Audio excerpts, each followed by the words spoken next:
guys, mayong hapon. Mayong hapon. Ang amon sudan subong adobong palaka.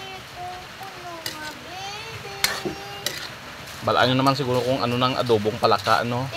Nang palaka nga, ano nang ginaluto balahaw. Nang halin sa uma. Hindi naman na ginakuha. Nagtry ko luto sang adobo nga palaka kay gusto sang bata ko ang ano namon subong adobong palaka daw. Di gusto ko tani, hindi lang kay gusto niya gid matilawan. Nagluto kami sang adobo nga palaka o adobo ho. I-crispyhon ko ni siya nga medyo makahang-kahang kay hambal nila namit pa daw ni sa manok. Titistingan pa ni karon kung daw manok gid man lasa na. Ang gingluto ko nga ano palaka isa gid ni ka kilo.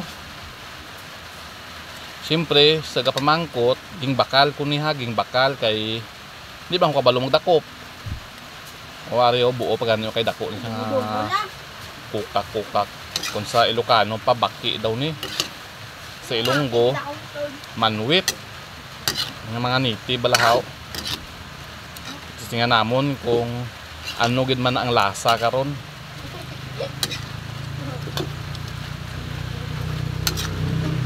Sa nakatilaw sini makahambal gid man siguro kamo nga namit gid man ni. Di ako testing man kami kung namit gid man karon. Kay do namit gid man siya oh. Bago ko naging luto, ging laga ko ni siya. Para namit gid.